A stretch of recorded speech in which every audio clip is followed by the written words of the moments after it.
হে সৃষ্টিকর্তা, আমার ভাগ্যটা এত খারাপ কেন?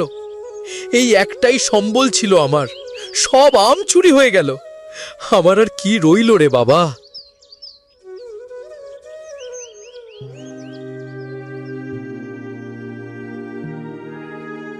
আমার সারা বছরের পরিশ্রম, এতগুলো টাকার ঋণ করে আমি এই আমবাগান করেছি, আর সব আম এভাবে চুরি হয়ে গেল। কে করলো এ কাজ? কেন করলো? আরে সিধু, এভাবে তো কেঁদে কেঁদে পাগল হয়ে যাবি। চল বাড়ি চল, ভাবি ডাকছে তোকে। চল, কিছু খাবি চল। আর খেয়ে কি করব রতন? আমার সব শেষ। আমার বাগানের সব আম চুরি হয়ে গেছে, একটা আমও নেই। কে করলো এমন? কে আমার এত বড় সর্বনাশ করলো? আরে থাম থাম, আর কাঁদিস না। চোর তো চুরি করবেই, তাই বলে সব ছেড়ে দিয়ে এভাবে কাঁদলে চলবে? বাড়ি চল ভাই। আজ আমার আম গেল, কাল না জানি তোর মাছও এভাবে সব গায়েব হয়ে যায়। ছি, এসব অলক্ষণে কথা কেন বলছিস সিধু? না বুঝে না জেনে বলছি না। তুইও তো আমার মতো একই কাজ করেছিস, তাই না? দেখিস, তোর ভাগ্যেও আমার মতো একই পরিণতি হবে। হায় হায় রে, আমার মাছগুলো সব গেছে, একটা মাছও নাই। হায় হায় রে, এ কি সর্বনাশ হয়ে গেল আমার। কিরে,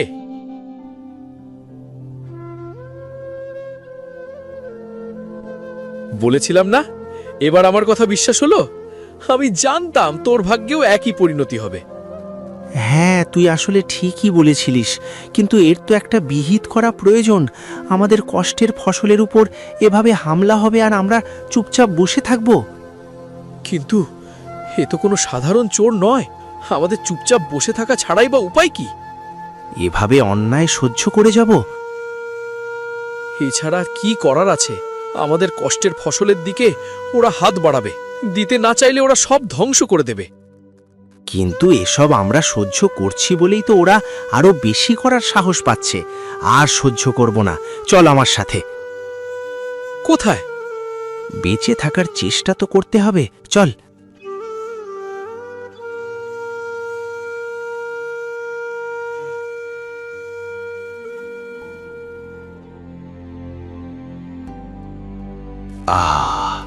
এই গরমে আমের পায়েসের স্বাদই আলাদা। কই কই গো গিন্নি, আর একটু পায়েস দিয়ে যাও।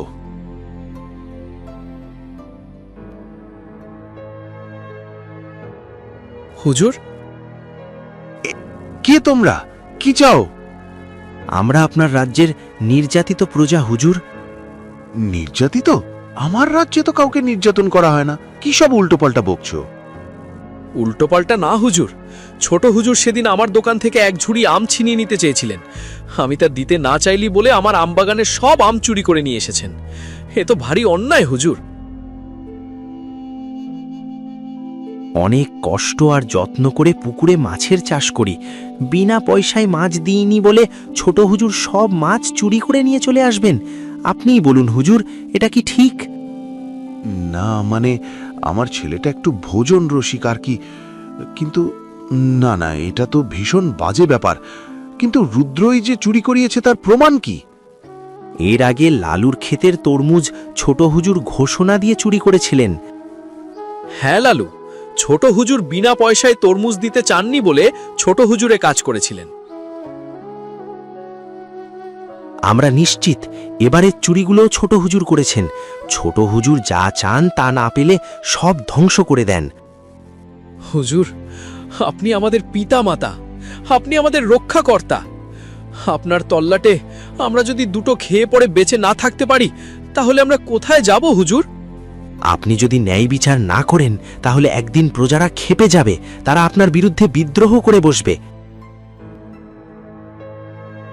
আপনি কিন্তু জমিদারিও হারাতে পারেন হুজুর। বুঝতে পেরেছি। আচ্ছা ঠিক আছে, তোমরা যাও, আমি দেখছি কি করা যায়। জি, আচ্ছা হুজুর।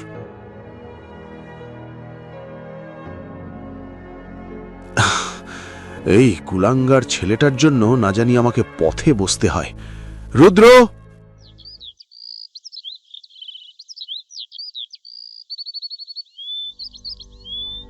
রুদ্র, জি বাবা। গপ গপ করে তরমুজ খাওয়া বন্ধ কর। আচ্ছা বাবা, ঠিক আছে। তুই গ্রামবাসীদের আম, মাছ, তরমুজ চুরি করেছিস কেন? চুরি হবে কেন?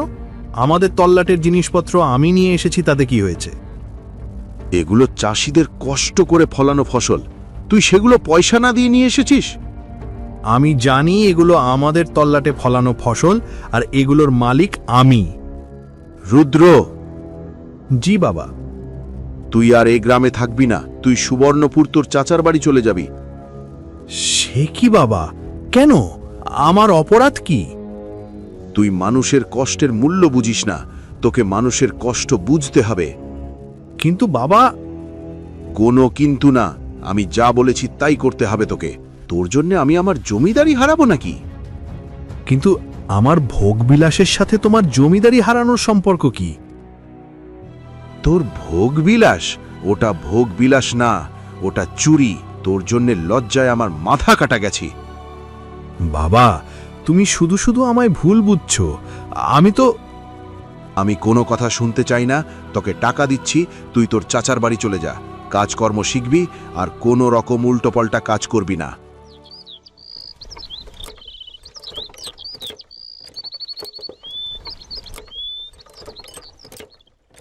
ওফ, রাস্তা যেন শেষই হচ্ছে না। এদিকে আমার এত খিদে পেয়েছে, কখন যে চাচার বাড়ি পৌঁছাবো।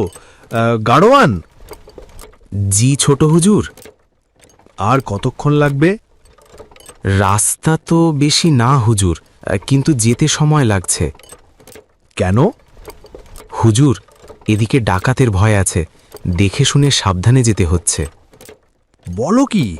দেখি গাড়ি থামাও তো, আমি একটু নামবো, আমার পানির পিপাসা পেয়েছে।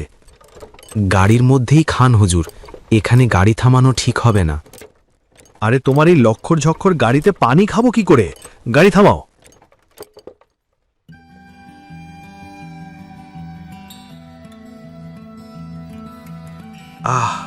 একটু হাত পা ঝাড়া যাবে। যাক। আরে শুনছিস, জমিদারের ছেলে রুদ্র নাকি মরে গেছে, ডাকাতে নাকি মেরে ফেলছে। সে কি? কি ভয়ঙ্কর কথা! ভয়ঙ্কর কথা? খুশি হ, খুশি হ। ওই বেটা মরেছে মানে গ্রামে শান্তি ফিরে এসেছে, আর কেউ আমাদের কষ্টের ফসলের উপর হামলা করতে পারবে না। আপদ বিদেয় হয়েছে। তা অবশ্য তুই ঠিকই বলেছিস, আর কেউ আমাদের ক্ষতি করতে পারবে না। আপদটা পরপারে গেছে, ভালো হয়েছে।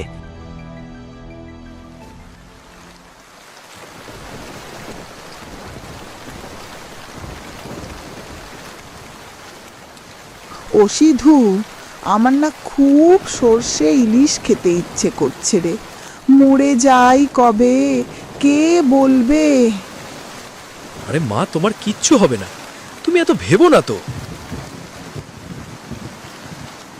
মা, বৃষ্টির মধ্যে তো দোকান বন্ধ, আর এই বৃষ্টিতে ইলিশ মাছের দামও এখন আকাশ ছোঁয়া। আমি কি করব বলো?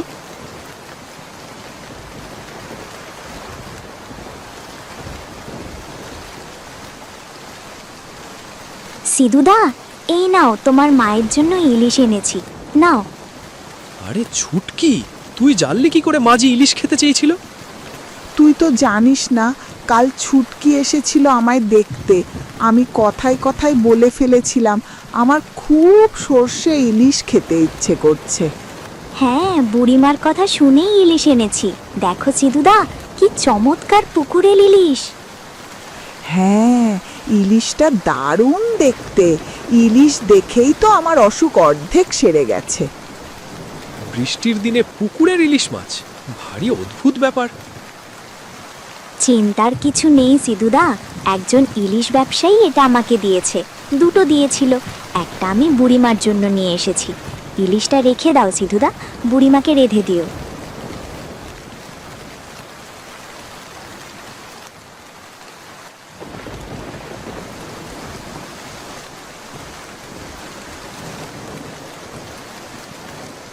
আরে রত্না, তুমি এমন করছো কেন?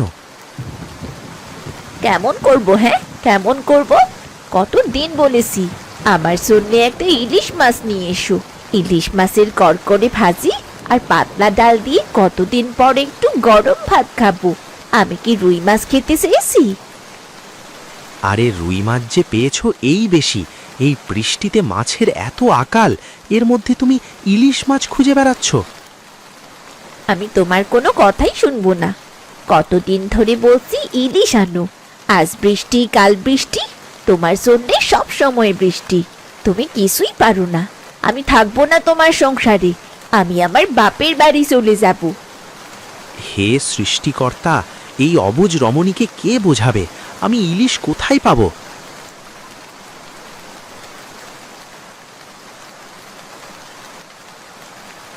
আরে রত্না ভাবি, এই যে নাও তোমার ইলিশ। এই অভি, তুই এই বৃষ্টির মধ্যে ইলিশ পেলি কোথায়? আরে সৃষ্টিকর্তা যা তোমার ভাগ্যে রাখবে তা তুমি সব জায়গায় পাবে। নাও ইলিশটা নাও।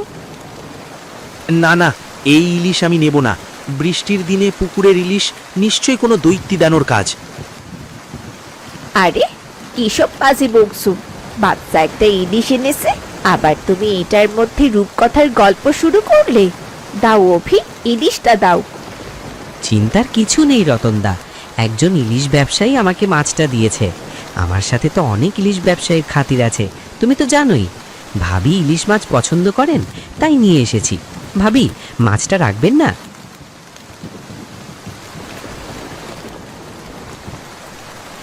তোমাকে অনেক ধন্যবাদ অভি, তুমি না থাকলে এমন সুন্দর ইলিশ মাছ আমার কপালেই জুটতো না। আরে ভাবি, বললাম না, ভাগ্যে থাকলে সেটা এমনিতেই আসবে। আজ আমি আসি। বৃষ্টির দিনে পুকুরের ইলিশ মাছ, তাও বিনি পয়সায়? কিছু একটা ঝামেলা তো নিশ্চয়ই আছে।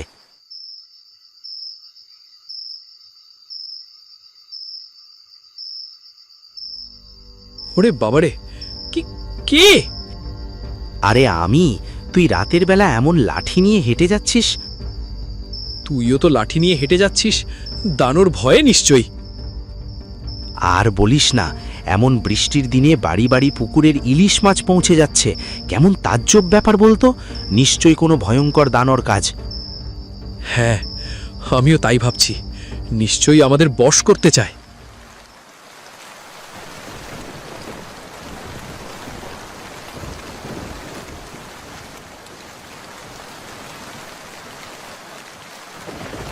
গিন্নি, তোমার কি বিশেষ কিছু খেতে মন চাইছে? আর খাওয়া, ছেলেটা নিখোঁজ হবার পর থেকে আমার যে আর কিছুই ভালো লাগছে না। আমার বেঁচে থাকতেও আর ইচ্ছে করছে না। রুদ্রর কথা ভাবলে তো আমার দুনিয়াই অন্ধকার মনে হয়। কিন্তু কি করব বলো, আমাদের বেঁচে তো থাকতে হবে। আমার যে কিছুই ভালো লাগে না গো। রুদ্রের কথা ভাবলে আমার কিচ্ছু ভালো লাগে না। কিন্তু তোমার শরীর তো এমন অসুস্থ, এভাবে না খেয়ে থাকলে তো আরো অসুস্থ হয়ে পড়বে। কিছু তো খাও। তুমি কিছু না খেলে যে আমিও খেতে পারছি না। বেশ তো, আমি সর্ষে ইলিশ খাবো। আমার ছেলেটার সবচেয়ে প্রিয় খাবার ছিল সর্ষে ইলিশ। পাতে সর্ষে ইলিশ পেলে সে কত খুশি হতো। কেঁদো না গিন্নি, আর কেঁদো না। আমি দেখি কোথাও ইলিশ পাই কিনা। এমন বৃষ্টিতে মাছের দোকানপাট সব বন্ধ থাকে যদিও। বুঝলে গিন্নি, কি বলবো দুঃখের কথা, ইলিশ মাছ কোথাও পাওয়া যাচ্ছে না। যাও একটা দুটো পাওয়া যাচ্ছে, সেগুলো নাকি দানোর ইলিশ। দানোর ইলিশ? আসলে বৃষ্টির মধ্যে এমন পুকুরের ইলিশ কে যেন সরবরাহ করছে। লোকে তার হদিশ খুঁজে পাচ্ছে না, তাই সবাই ধারণা করছে এই ইলিশ কোনো দানই সরবরাহ করছে। কি ভয়ঙ্কর! যাই হোক, তুমি বিশ্রাম নাও। আমি খোঁজ লাগিয়েছি, ভালো এবং নিরাপদ ইলিশ পেলেই তোমার জন্য নিয়ে আসব।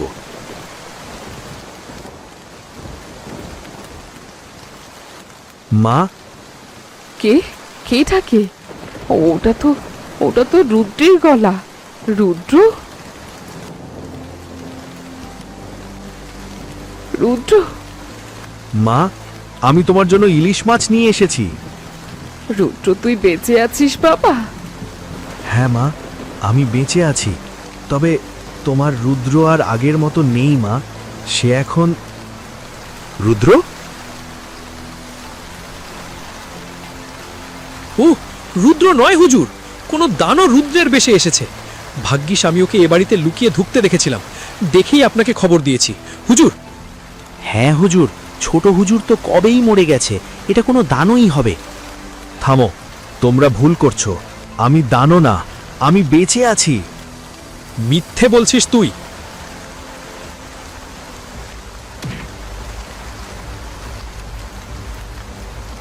আহ মা! রুদ্র, বাবা আমার, এই তুমি ওকে মারলে কেন? কপালে রক্ত, আমাদের মনে হয় কোথাও ভুল হচ্ছে। হ্যাঁ, ভূত প্রেত দৈত্যী দানদের আঘাত করলে তো রক্ত বের হয় না। তাহলে কি উনি সত্যিই ছোট হুজুর? রুদ্র বাবা, তুই বেঁচে আছিস?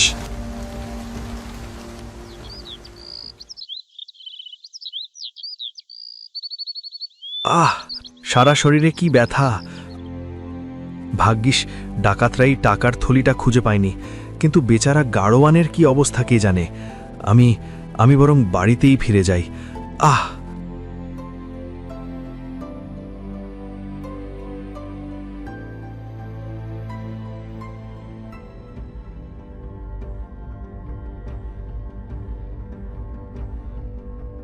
আরে ওই তো সিধু আর রতন। দেখি তো ওরা কি নিয়ে আলাপ করছে।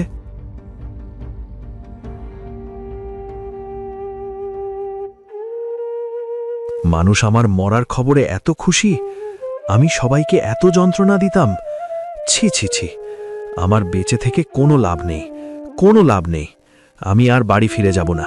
হয় সফলতা অর্জন করব, এই গ্রামের মানুষদের জন্য কিছু করতে পারবো, নয়তো আমি আমার জীবন দিয়ে দেব। কিন্তু আমি আমার জীবনকে যেভাবেই হোক অর্থবহ করে তুলব। আমি ফুলপুর গ্রামে চলে যাই, সেখানে পুকুর কিনে ইলিশ চাষ শুরু করি। আমার কষ্ট আর পরিশ্রমে ইলিশ চাষে আমি ব্যাপক সফলতা অর্জন করি। দুনিয়ার সবার কাছে আমি মৃত হলেও ছুটকি আর অভি সবকিছু জানত। বাচ্চাদের মন সরল হয়, সত্য নিয়েই ওদের কাজকর্ম। ছুটকি আর অভির মাধ্যমে আমি সব সময় গ্রামের খোঁজ খবর রাখতাম। যার যার ইলিশ প্রয়োজন তাদের পৌঁছে দিতাম।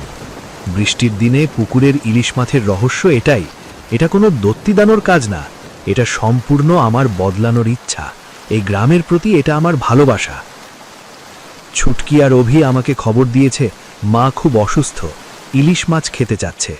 বাবা জায়গায় জায়গায় মাছের খোঁজ করছে, কিন্তু দানোর ভয় নিতে চাচ্ছে না। আমি তাই নিজেই মায়ের জন্য মাছ নিয়ে এসেছি। বিশ্বাস করো, আমি আর আগের রুদ্র নই। আমি এখন কষ্ট এবং পরিশ্রমের মূল্য বুঝতে শিখেছি। আমি আর কোনোদিন কাউকে কষ্ট দেব না। আমার ছেলেটা কত বড় হয়ে গেছে, তোকে নিয়ে আমার আর কোনো অভিযোগ নেই রে। আমি তোকে নিয়ে গর্ববোধ করি। হ্যাঁ, আমাদের রুদ্র সত্যিকার অর্থেই মানুষ হয়ে ফিরেছে। আমাদের ক্ষমা করে দিন ছোট হুজুর, আমরাও আমাদের ভুল বুঝতে পেরেছি। আপনাকে ছোট করে কথা বলা আমাদের একদম উচিত হয়নি। হ্যাঁ ছোট হুজুর, মানুষ পরিবর্তন হতে সময় লাগে না, আমরা তা বুঝতে পারিনি।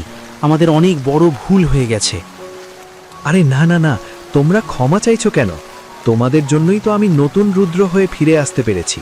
আমি তোমাদের ধন্যবাদ জানাই। তোমাদের যে কোনো সাহায্যে এখন থেকে আমাকে পাবে। আমরা সবাই মিলে একসাথে কাজ করব। কি বলো তোমরা?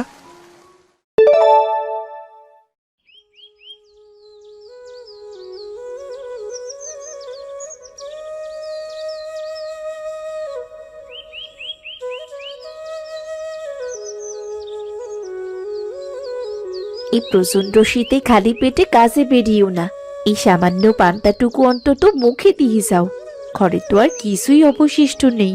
আজকে সে কি রান্না করব তাও তো জানি না।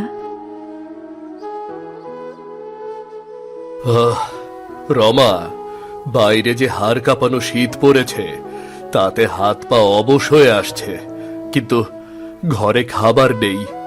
এই চিন্তা শীতের চেয়েও বেশি কষ্টদায়ক। আচ্ছা, পুতুল কি এখনো ঘুমাচ্ছে? হ্যাঁ, ঘুমোচ্ছে। শীতে তো ওর কোনো গরম কাপড় নেই, তাই সেরা কাঁথাটা মুড়ি দিয়ে মেয়েটা গুটিসুটি মেরে শুয়ে আছে। ওর দিকে তাকালে বুকটা ফেটে যায়। আজকে কিছু টাকা জোগাড় করতে পারবে? বিমল বাবুর জমিতে আজ ধান ঝাড়াইয়ের কাজ আছে। সারাদিন হয়তো সামান্য কিছু মজুরি পাবো। সেই টাকা দিয়ে চাল আর নুন আনতে হবে।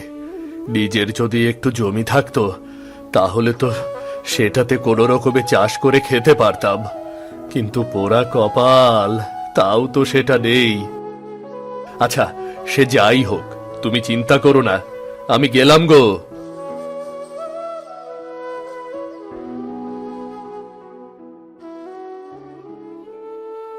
কি আর করবে বলো, দুঃখ করে কি আর অবস্থার পরিবর্তন হবে? আমাদের এভাবেই অভাবের সাথে লড়াই করতে হবে।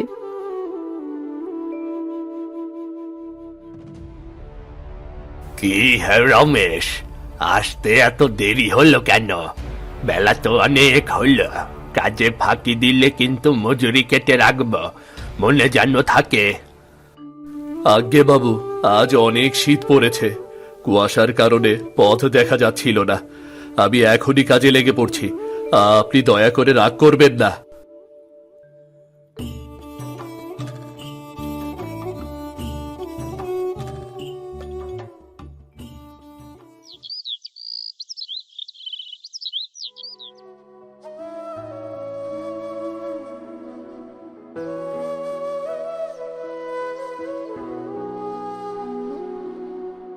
বাবু, কাজ শেষ করেছি, আজকের মজুরিটা যদি দয়া করে দিতেন। এই নাও তোমার পাওনা। এখন জিনিসের যে দাম, তাতে এর চেয়ে বেশি দেওয়া সম্ভব নয়। যাও যাও, এখন বিদেয় হও এখন। বাবু, সারাদিন খেটে মাত্র এই কটা টাকা, এতে তো চাল আর সামান্য নুন কিনতেই ফুরিয়ে যাবে। কিছু টাকা যদি বাড়িয়ে দিতেন, আমার মেয়ে পুতুলের জন্য একটা গরম কাপড় কিনতাম। মেয়েটার আমার শীতের কোনো কাপড় নেই, শীতে কষ্ট করে। ওসব ন্যাকামি অন্য কোথাও গিয়ে করোগে, আমি বাজারের দরের চেয়ে বেশি দিতে পারবো না। কাজ করলে করো, নয়তো অন্য পথ দেখো। যে কাজ, তাতে এর চেয়ে বেশি টাকা তোমার পাও না। না, তোমার অভাব মেটানোর জন্য আমি তো আর তোমাকে বেশি দেব না। ঠিক আছে বাবু।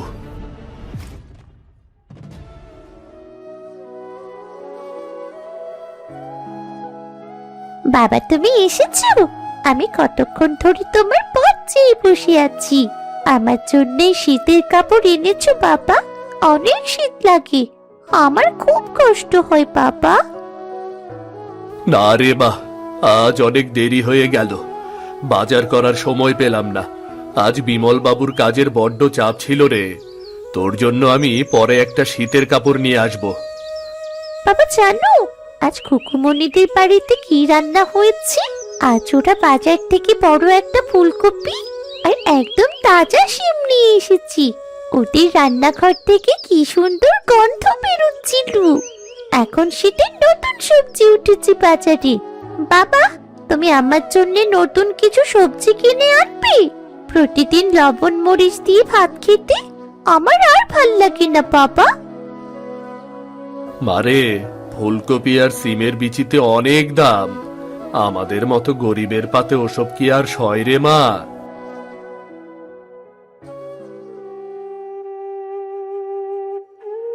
ও ছোট মানুষ, দামের কথা কি ও বুঝবে?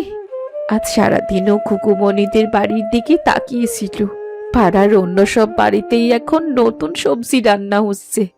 শীতের নতুন সবজি দিয়ে এক মুঠো তৃপ্তি করে খাওয়ার স্বাদ তো আমাদেরও জাগে, কিন্তু আমাদের কপালটাই তো এমন। বাবা, কাল তুমি আমাকে একটু ফুলকপি আর পালং শাক এনে দাও না। কোকুমণি বলছিল পালং শাক নাকি খুব মিষ্টি লাগে। আমি বেশি খাবো না বাবা, শুধু একবেলা নতুন সবজি দিয়ে ভাত খাবো। এনে দেবে তো বাবা? ঠিক আছে রে মা, আজ সারাদিন খেটে যেটুকু পেয়েছি তাতে চাল আর ডাল কিনতেই ফুরিয়ে যাবে। তবু তুই যখন বলেছিস, আমি কথা দিচ্ছি কাল বাজারে গিয়ে একবার দেখব। যদি দাম একটু কম থাকে তবে তোর জন্য অবশ্যই নিয়ে আসব। কাল তুমি যদি একটু তাড়াতাড়ি কাজ শেষ করে বাজারে যেতে পারো, হয়তো তবে কম দামে কিছু পাওয়া যাবে। মেয়েটা অনেক দিন ধরে কিছুই চায় না, ওর আবদারটুকু কি পূরণ করা হবে না? তুমি ঠিকই বলেছ রমা, কাল আমি দুপুরের পরেই বাজারে যাব। নিজের প্রয়োজন বিসর্জন দিয়ে হলেও কাল আমি আমাদের পুতুলের মুখে হাসি ফোটাবো। বাজারে এখন হয়তো সবজির অনেক দাম, কিন্তু মেয়ের মুখের হাসির জন্য আমি চেষ্টা করব, কারণ ওর মুখের হাসির চেয়ে দামি তো আর কিছু নয়। সত্যি বাবা, তুমি আমার জন্য সবজি নিয়ে আসবে? মা, কাল বাবা নতুন সবজি আনলে খুব সুন্দর করে রান্না করবি, ঠিক আছে? আমরা সবাই মিলে পেট ভরে ভাত খাবো।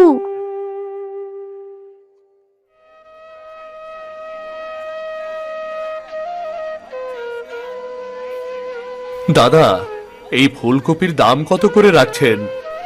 আর এই বেগুনের দাম কত? কোনটা কত? ফুলকপি জোড়া 80 টাকা দাদা, একটা নিলে 45 টাকা পড়বে, এর নিচে হবে না। আর সিম নিলে 100 টাকা কেজি, বেগুন 90, কোনটা দেবো বলেন? 45 টাকা একটা ফুলকপি, বলেন কি দাদা? কালকেও তো শুনেছি অনেক কম ছিল। আমাদের মতো গরিব মানুষরা কি তবে না খেয়ে বাঁচবে?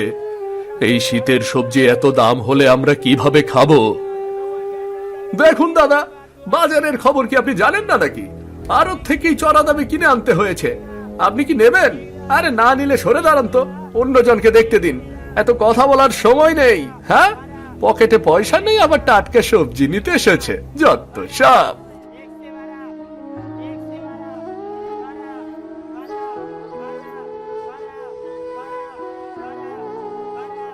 দাদা, এই পালং শাক এক আটি কত? আর ওই মোলাগুলো কেমন দাম? পালং শাক 25 টাকা আটি, আর মূলা 30 টাকা কেজি। নেবেন নাকি? সব একদম টাটকা, ভোরের কুয়াশায় ভেজা, সকালেই জমি থেকে তোলা দাদা। 25 টাকা শাকের আটি?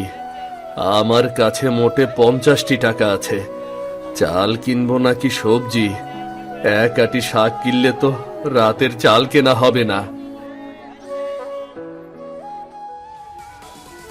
আরে রমেশ যে, হাতে থলে নিয়ে তো দেখছি অনেকক্ষণ ধরে ঘুরছ। কি হলো, বাজার কি সব শেষ করে ফেললে নাকি?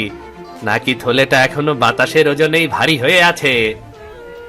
না মহেশ দাদা, বাজারে আজ আগুন লেগেছে। সবজির যে দাম, তাতে হাত দেওয়ারই জো নেই।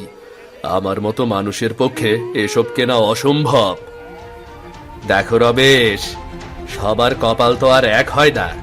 এই সব দামি জিনিস খাওয়ার জন্য পকেটে জোর থাকতে হয়। তুমি কেন বাপু এখানে এসে সময় নষ্ট করছো? তার চেয়ে যাও, গুড় আর মুড়ি কিনে নিয়ে বাড়ি যাও। শীতের সবজি কি আর তোমার জন্য বলেছি নাকি? ওগুলো যাদের টাকা আছে, এই যে আমাদের মতো মানুষ, তারাই কিনে খেতে পারে। আর শুধু শুধু সময় নষ্ট করো না, যাও যাও যাও যাও যাও। আপনি ঠিকই বলেছেন মহেশ দাদা। আমাদের মতো কামলা খাটা মানুষের জন্য শীতের সবজি কেবল দূর থেকে দেখার বস্তু। স্বাদ নেওয়ার অধিকার হয়তো আমাদের নেই। হ্যাঁ, তবে আর কি, স্বপ্ন দেখা ছেড়ে দাও। আমি তো ভাবলাম আজ তোমার মেয়ের জন্য অনেক কিছু নিয়ে যাবে। যাকে, হ্যাঁ আমি চললাম। আজ বাড়িতে ফুলকপি দিয়ে রুই মাছের ঝোল হবে, বুঝলে? রুই মাছের ঝোল। হে বিধাতা, তোমারে কেমন বিচার! কঠোর পরিশ্রম করেও কি আমি আমার সন্তানের একটি সামান্য আবদার পূরণ করতে পারবো না? আজ আমি কোন মুখে পুতুলের সামনে গিয়ে দাঁড়াবো? কোন মুখে দাঁড়াবো?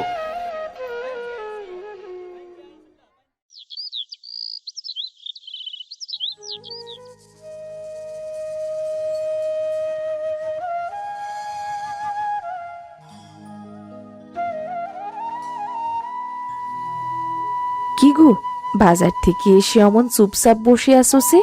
কি হয়েছে? এই নাও, এই জলটা খেয়ে নাও।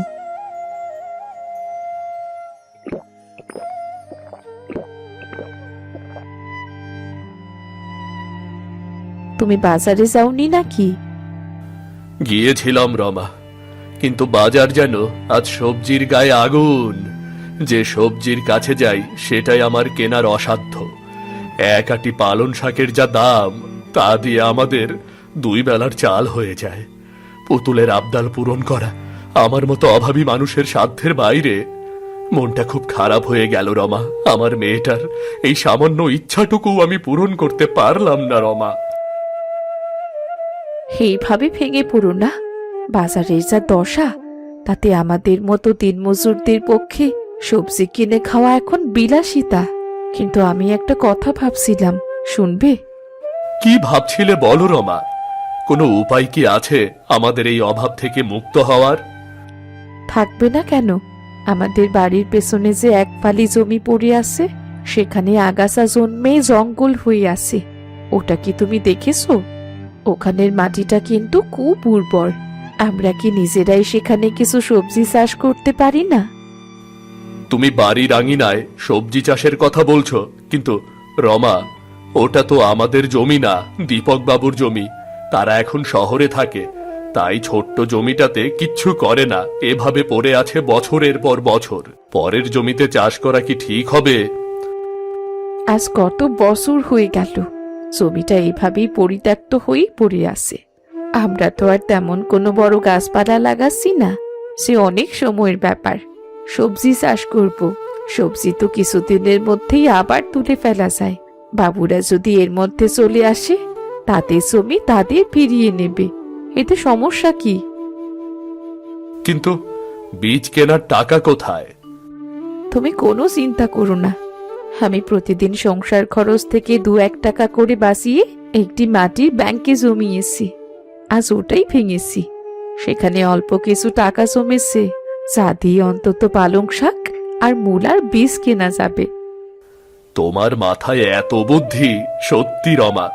আমি যদি ভোরবেলা 1/2 ঘন্টা আর সন্ধ্যায় 1/2 ঘন্টা সময় দিতে পারি, তবে কয়েক সপ্তাহের মধ্যেই আমাদের আঙিনা সবুজে ভরে উঠবে। ঠিক তাই, তুমি কাল বাজার থেকে ফেরার পথে বীজগুলো কিনে আনবে। আমি আর পুতুল মিলে মাটি কুপিয়ে আগাছাগুলো পরিষ্কার করে রাখবো। তুমি আজ আমার মনের বোঝা নামিয়ে দিলে রমা। আমি কালই বাজারে গিয়ে পালং শাক আর মূলার সবচেয়ে ভালো বীজ কিনে আনবো। আমার মেয়েটার নতুন সবজি খাওয়ার আশা আমি পূরণ করব। পরিশ্রম করলে মাটি কাউকে ফিরিয়ে দেয় না। তুমি দেখবে এই ছোট্ট জমি আমাদের দুঃখ খুশিয়ে দেবে।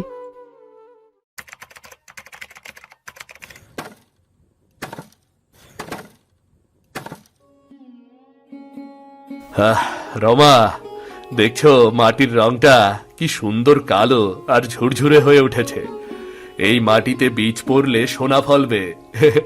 আমি ঠিকই করেছি, জমির এই কোনাটাতে পালং শাক দেব, আর ওই উঁচু জায়গাটাতে মূলার বীজ বুনবো। ঠিক বলেছো, আমি গোবর আর শুকনো পাতার সার তৈরি করব, আর তা মাটিতে মিলিয়ে দিলে মাটি একদম তৈরি। বাবা, আমি কি বীজগুলো মাটিতে ছড়িয়ে দেব? আমি দেখেছি পাশের বাড়ির দাদু কিভাবে কাজ করে, আমি একদম সেভাবেই করতে পারবো। আয় মা, আয়। তোর হাতের ছোঁয়ায় গাছগুলো তাড়াতাড়ি বড় হবে। আমি লাইন করে দিচ্ছি, তুই সাবধানে বীজগুলো ছড়িয়ে দে। বীজ ছিটানোর পর কলসি থেকে একদম অল্প করে জল ছিটিয়ে দে মা।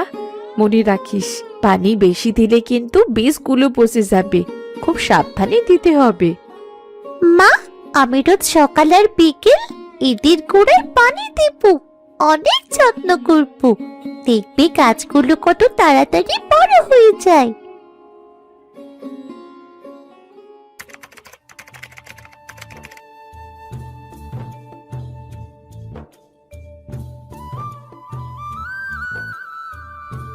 বাবা মা, দেখে যাও, আমাদের পালং শাকগুলো কত বড় হয়ে গেছে। আর দেখো, ছোট ছোট মূলাও ধরেছি, মাটি ফেটে মূলাগুলো উগিয়ে দিচ্ছি। সত্যিই তো, মাত্র কিছুদিনের ব্যবধানে জমিটা যেন হেসে উঠেছে। রমা, তুমি কি দেখতে পাচ্ছ? আমাদের পরিশ্রম বিফলে যায়নি। জমির টাটকা সবজি খাওয়ার মজাই আলাদা গো। ঠিকই বলেছ, বাজার থেকে দাম দিয়ে কেনা সবজির চেয়ে আমাদের আদরে বড় করা সবজিগুলোর স্বাদ অনেক বেশি হবে। পুতুল তো এখন সারাদিনই জমিতেই পড়ে থাকে, ওর তো আনন্দের কোনো সীমা নেই। আমরা এখান থেকে কবে সবজি তুলবো বাবা? আর মাত্র কয়েকটা দিন মা, আর মাত্র কয়েকটা দিন। পালং শাকগুলো যখন আরেকটু সতেজ হবে আর মূলাগুলো বড় হবে, তখনই আমরা তুলব। পরিশ্রমের ফল যে এত মিষ্টি হয় তাই এই বাগান না দেখলে বুঝতেই পারতাম না। এই শুধু সবজি নয়, আমাদের মনে অনেক বড় আশার আলো জাগিয়েছে।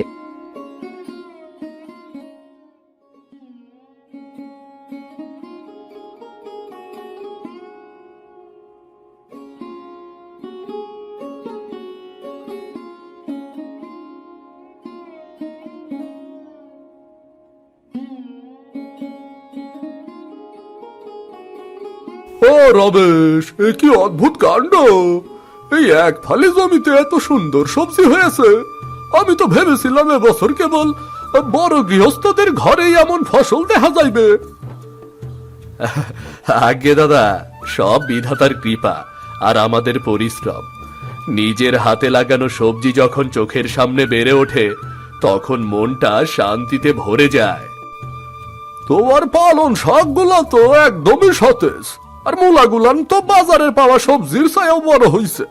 ঠিক মতো যত্ন নিলে মাটি যে সোনা দেয় তা তোমার এই বাগানই প্রমাণ গো।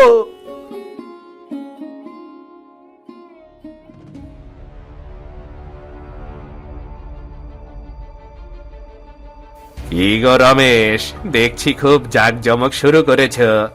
কামলা খাটতে খাটতে এখন কি বড় চাষি হওয়ার স্বপ্ন দেখছো নাকি? নিজের তো জমি নেই, পরের জমিতে কি শুরু করেছ বলো তো? না মহেশ দাদা, বড় চাষি হওয়ার সাধ্য আমার নেই। এই জমিটা পড়েছিল তাই কাজে লাগিয়েছি। হ্যাঁ, বাজার থেকে কিনতে পারো না বলে বাড়ির পেছনে জঙ্গল বানিয়েছ। কিন্তু মনে রেখো রমেশ, অভাবী মানুষের কপালে এত সুখ বেশি দিন টেকে না। আজ না হয় বাগানটা সবুজ আছে, কাল যদি পোকা লাগে বা কেউ নষ্ট করে দেয় তখন কি করবে? কেন কেন এমন অমঙ্গলের কথা বলছো মহেশ দাদা? আমরা কারোর ক্ষতি করিনি। আশা করি আমাদের ফসলেরও কোনো ক্ষতি হবে না। দেখা যাবে। আচ্ছা, আমি এখন যাই তাহলে, কাজ আছে আমার।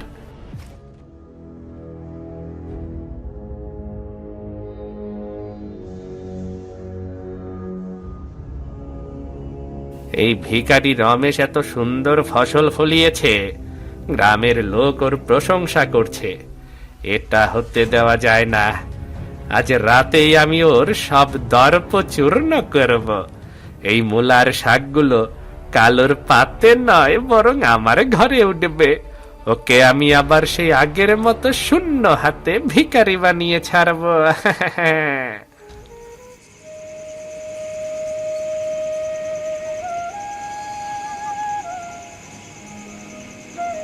বাবা মা, তাড়াতাড়ি এসো এদিকে। আমাদের বাগানের সব শেষ হয়ে গেছে, আমাদের সবজিগুলো কেউ নিয়ে গেছে।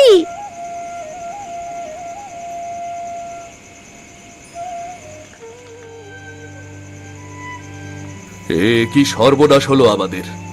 কার এত নিষ্ঠুর বোধ যে আমাদের এই সামান্যটুকু সম্বল সহ্য করতে পারলো না। তিল তিল করে ঘাম ঝরিয়ে আমরা সবজিগুলো বড় করেছিলাম, সব শেষ হয়ে গেল রমা, সব শেষ হয়ে গেল।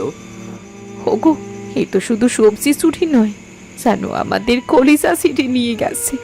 অনেক রাত পর্যন্ত আমি আর পুতুল মিলে পানি দিয়েছি, আগাছাগুলো পরিষ্কার করেছি। আমাদের এই স্বপ্নগুলোকে এভাবে খেয়ে ধুলোয় মিশিয়ে দিল। বাবা, আমরা তো কারো কোনো ক্ষতি করিনি। আমাদের মূলাগুলো কত বড় হয়েছিল, সেগুলো কেন নিয়ে গেল বাবা? এইটা যারা করেছে তাদের কি কোনো দয়া নেই?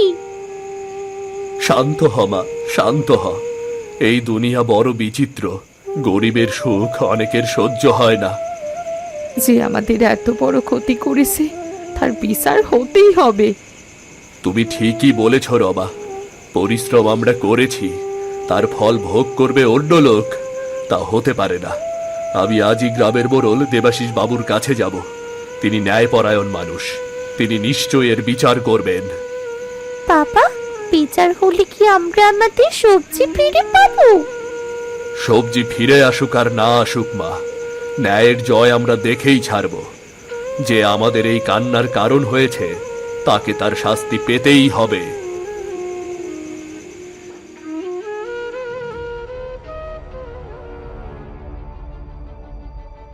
রমেশ, তুমি অত্যন্ত বিমর্ষ হয়ে আমার কাছে এসেছো। তোমার কি অভিযোগ তা গ্রামের সবার সামনে পরিষ্কার করে বলো। আমি এই গ্রামে কোনো অন্যায় প্রশ্রয় দেব না। মোড়ল মশাই, আপনি জানেন আমি কতটা দরিদ্র। বাজার থেকে সবজি কেনার সামর্থ্য নেই বলে আমি আর আমার স্ত্রী নিজেদের আঙিনার পাশে একটি সবজি বাগান গড়ে তুলেছিলাম। কিন্তু গত রাতে কেউ আমার সেই বাগানের সব পালং শাক আর মূলা চুরি করে নিয়ে গেছে। শুধু তাই নয়, চোরের পায়ের ছাপ পাশের বাড়ির মহেশদার আঙিনা পর্যন্ত গিয়ে শেষ হয়েছে। মহেশ, রমেশের অভিযোগ অত্যন্ত গুরুতর। তুমি কি এই বিষয়ে কিছু জানো? মোড়ল মশাই, রমেশের মাথা খারাপ হয়ে গেছে। ও গরিব হতে পারে, তাই বলে কি ও যা খুশি তাই বলবে? আমার বাড়িতে সবজি থাকতেই পারে, আমি কি বাজার থেকে সবজি কিনতে পারি না? ওই ভিখারির 2-4টে মূলা চুরি করার দশা কি আমার হয়েছে? কিন্তু মহেশ ভাই, আজ সকালে আপনার বাড়ির আবর্জনার স্তূপে যে সতেজ পালং শাকের অবশিষ্ট অংশ দেখা গেছে, তা তো বাজারে কেনা সবজির মতন নয়। রমেশের বাগানের মাটি আর ওই রকম শাকের ধরন একদমই মিল। মোড়ল মশাই, আমি গতকালই রমেশের বাগানের সেই বড় বড় মূলাগুলা দেখেছিলাম। আজ সকালে মহেশের রান্নাঘরের বাইরে ঠিক সেই আকারের কিছু মূলা আমি পড়ে থাকতে দেখেছি। মহেশ, মিথ্যা বলে লাভ নেই। গ্রামের মানুষ বলছে, তোমার বাড়ির চিহ্নই বলে দিচ্ছে তুমি অপরাধী। আগে মোড়ল মশাই, আমি আসলে ওটা ভুলবশত মোড়ল মশাই। ভুলবশত কেউ অন্যের বাগান উজাড় করে না। তুমি রমেশের দারিদ্রতার সুযোগ নিয়েছ এবং তার মেয়ের মুখের আহার কেড়ে নিয়েছ।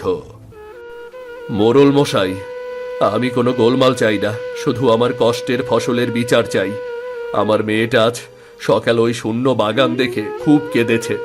আমি শুধু চাই ও যেন বুঝতে পারে যে পৃথিবীতে এখনো ন্যায় বিচার আছে। তুমি ঠিকই বলেছ রমেশ, ন্যায় বিচার তুমি পাবেই। মহেশ, তুমি যদি এখনই সত্য স্বীকার না করো, তবে তোমাকে গ্রাম থেকে বহিষ্কার করার আদেশ দেব। মোড়ল মশাই, আমাকে ক্ষমা করুন। আমি ওই যে ঈর্ষা বলে না মানুষ, ওটার হয়ে আমি কাজ করে ফেলেছি। আমি স্বীকার করছি, আমি রমেশের বাগান থেকে সবজি চুরি করেছি। স্বীকার করছি আমি। গ্রামবাসীগণ, আপনারা জানেন যে রমেশ অত্যন্ত সৎ ও পরিশ্রমী একজন মানুষ। সে অন্যের জমিতে কামলা খেটে সংসার চালায়, কিন্তু নিজের পরিবারের মুখে হাসি ফোটাতে সে হাড় ভাঙা পরিশ্রম করে। বাড়ির আঙিনায় যে বাগানটি গড়ে তুলেছিল, মহেশ সেই স্বপ্নের ওপর আঘাত হেনেছে। চুরির অপরাধ বড় অপরাধ, কিন্তু শ্রমিকের ঘাম আর লালিত স্বপ্ন চুরি করা তার চেয়েও জঘন্য। ঠিকই কইছেন মোড়ল মশাই, রমেশের মতো মানুষের এত বড় ক্ষতি তো আমরা মাইনে নিতে পারি না। মহেশের দৃষ্টান্তমূলক শাস্তি হওয়া উচিত। মহেশ, তুমি স্বীকার করছো যে হিংসার বশবর্তী হয়ে তুমি এই কাজ করেছো। তুমি ভেবেছিলে রমেশ গরিব বলে তার পাশে কেউ নেই, কিন্তু মনে রেখো, ন্যায়ের কাছে ধনী দরিদ্রের কোনো ভেদাভেদ নেই। এবার আমাদের বিচার শোনো। বলেন মোড়ল মশাই, আপনার বিচার বলেন। রমেশের বাগান থেকে মহেশ যে পরিমাণ মূলা আর পালং শাক চুরি করেছে, তার বর্তমান বাজার দরের 3 গুণ টাকা রমেশকে আজই ক্ষতিপূরণ হিসেবে প্রদান করতে হবে। এটা প্রথম শাস্তি। মোড়ল মশাই, আমি টাকাটা দিয়ে দেব, আমাকে শুধু মাফ করে দিন। শাস্তি এখানেই শেষ নয় মহেশ। তুমি রমেশের মেয়ের মুখের গ্রাস কেড়ে নিয়েছ। আজ বাজারে যত রকমের নতুন শীতের সবজি উঠেছে, ফুলকপি, ওলকপি, শিম, মটরশুঁটি, টমেটো, এই সবজি দিয়ে ভরা একটি বড় ঝুড়ি তুমি রমেশের বাড়িতে পৌঁছে দেবে। রমেশের মেয়ে পুতুল যেন আজ বাজারের সব সেরা সবজি দিয়ে পেট ভরে ভাত খেতে পারে, সেটা তোমাকে নিশ্চিত করতে হবে। চমৎকার বিচার। এমন বিচারিত হওয়া উচিত আছিল যাতে কইরা ভবিষ্যতে আর কেউ অন্যের পরিশ্রমের ফসলে হাত দেওয়ার সাহস না পায়। মোড়ল মশাই, আপনি যা বিচার করেছেন তাতেই আমি ধন্য। আমি শুধু চেয়েছিলাম সত্যের জয় হোক। আমার মেয়েটা আজ খুব কেঁদেছে। আপনার বিচারে আমি খুব খুশি হয়েছি বাবু, খুব খুশি হয়েছি আমি। রমেশ, তুমি দয়ালু মানুষ বলেই আজ বিধাতার কৃপায় সত্য প্রকাশিত হয়েছে। মহেশ, আমার আদেশ পালনে এক মুহূর্ত দেরি করো না। এখনই বাজারে যাও এবং রমেশের পাওনা বুঝিয়ে দাও। আর মনে রেখো, ভবিষ্যতে যদি এমন কোনো কুচিন্তা তোমার মনে আসে তবে এই গ্রাম থেকে তোমাকে চিরতরে বহিষ্কার করা হবে। আমি আমার ভুল বুঝতে পেরেছি মোড়ল মশাই। আমি আজই রমেশের বাড়িতে সব সবজি পৌঁছে দিয়ে আসব। রমেশ ভাই, তুমি আমাকে ক্ষমা করো ভাই, তুমি আমাকে ক্ষমা করো।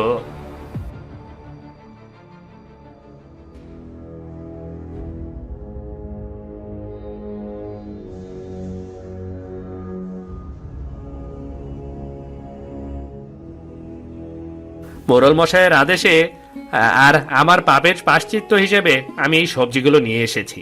বাজারের সবচেয়ে সেরা ফুলকপি, শিম, টমেটো আর মটরশুঁটি আছে এখানে। দয়া করে এগুলো নাও। ওমা, মা দেখো কত বড় বড় ফুলকপি, আর এই টমেটোগুলো কি সুন্দর লাল। বাবা, এগুলো কি সত্যি সব আমাদের জন্যে? হ্যাঁ মা, এগুলো সবই আমাদের প্রাপ্য। পরিশ্রমের ফল যারা ছিনিয়ে নিতে চায়, প্রকৃতি তাদের এভাবেই লজ্জিত করে। আমরা শুধু নিজেদের শ্রমে ফলানো পালং শাক আর মূলাই খেতে চেয়েছিলাম, কিন্তু বিধাতা আমাদের ধৈর্যের পরীক্ষায় উত্তীর্ণ দেখে আজ পুরো বাজার যেন আমাদের উঠোনে পাঠিয়ে দিয়েছেন। মহেশ দাদা, আপনি লজ্জিত হবেন না। আশা করি আজকের পর থেকে আপনি অন্যের কষ্টের মর্যাদা দিতে শিখবেন। আমি আজ সত্যিই লজ্জিত রমা বৌদি। আমি হিংসায় অন্ধ হয়ে গিয়েছিলাম, কিন্তু এখন বুঝতে পারছি অন্যের হকে ভাগ বসানো কেবল অভিশাপই ডেকে আনে। রমেশ, এই নাও তোমার ক্ষতিপূরণের 3 গুণ টাকা। আমি আমার ভুল বুঝতে পেরেছি। তোমরা আর কিছু মনে রেখো না ভাই, আমাকে ক্ষমা করে দাও। দেখো সবাই, এই দৃশ্যটি আমাদের সবার জন্য একটা শিক্ষা। পরিশ্রমের ফল হয়তো দেরিতে আসে, কিন্তু সর্বদা মিষ্টি হয়। আর যারা অন্যের পরিশ্রমে ভাগ বসাবার চায়, তাগর শেষ পরিণতি এমনই অপমানের হয়। মোড়ল মশাই আজ গ্রামে এক দৃষ্টান্ত স্থাপন করলেন। এখন থেকে কেউ আর গরিব কৃষকের স্বপ্নে আঘাত করার সাহস পাবে না। মা, আজ আমি ফুলকপি দিয়ে পেট ভরে ভাত খাবো। বাবা, জমিটাতে কি আমরা আবার নতুন করে সবজি লাগাবো? অবশ্যই রে মা, কাল থেকে আমরা আবার কোদাল ধরব। এবার আমরা আরো ভালো করে বাগান করব। ঠিকই বলেছ, পরিশ্রম করে অর্জন করাই জীবনের সবচেয়ে বড় সার্থকতা। আজ আমাদের ঘরে শুধু সবজি আসেনি, আজ আমাদের ঘরে ন্যায়ের জয় আর খুশির জোয়ার এসেছে। পরিশ্রম করেই অর্জন করতে হয়, অন্যেরটা চুরি করে কখনো বড় হওয়া যায় না। এমন গল্প দেখতে আমাদের চ্যানেলটা সাবস্ক্রাইব করতে ভুলবেন না।